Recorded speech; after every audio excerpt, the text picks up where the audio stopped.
Ils ont entre 8 et 12 ans et participent donc à l'atelier consacré à cette tranche d'âge. Quelques heures plus tôt le matin, les plus petits ont travaillé sur le motif en référence à l'œuvre de Murakami. Les plus grands, eux, sont chargés de réaliser une œuvre à partir d'un concept bien particulier et d'une matière odorante. Ils vont travailler avec du savon, qui est donc un matériau très malléable et qui est utilisé ici pour faire référence à une œuvre qui se trouve dans l'exposition, une œuvre d'un artiste qui s'appelle Urs Fischer, qui est une œuvre éphémère puisqu'elle est réalisée avec de la cire. C'est une grande bougie, enfin ce sont 3 grandes bougies qui constituent une œuvre et qui bien sûr va se consumer au fil de l'exposition. Cet atelier, avant, on a pris un savon et on a utilisé une mirette pour faire une forme dans le savon en 3 dimensions. Alors est-ce que ça a été difficile ? Non, on aurait dit que c'était difficile, mais en fait c'était facile, après tu t'habitues. Au tout début, il y avait la tête d'un chat parce que c'était la forme de... c'était la marque, ça s'appelait quelque chose comme un chat et alors moi j'ai sculpté le chat.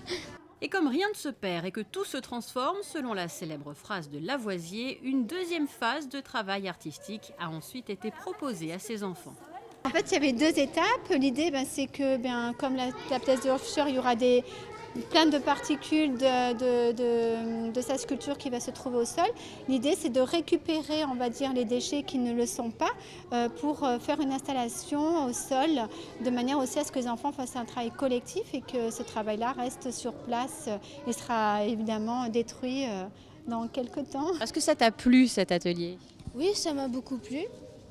Il y avait des choses jolies à faire, c'était assez collectif. On faisait connaissance avec les autres, c'était bien. Et alors, est-ce que tu peux nous raconter ce qu'on voit sur le sol à côté de toi, puisque je crois que c'est toi qui as eu l'idée qu'on fasse un LOL.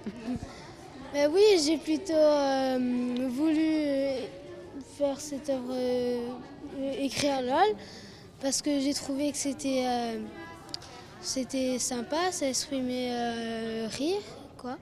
Et alors, j'ai dit, comme on s'amuse beaucoup et on rigole entre nous, on pourrait écrire LOL. Des enfants qui, pour la plupart, ne vont pas se limiter à cet atelier puisqu'ils participent au stage durant toute la semaine. Une bonne manière pour eux d'être sensibilisés à cette collection Pinault à travers des travaux pratiques. Conception, création, réalisation, reproduction, des termes qui n'auront plus de secret pour ces petits amoureux de l'art contemporain. Le stage comprend aussi une visite de l'exposition. Quelques heures plus tôt, les enfants ont donc pu découvrir les œuvres de la collection Pinault et beaucoup ont d'ailleurs déjà prévu de se transformer en apprentis guides pour la faire découvrir à leurs parents.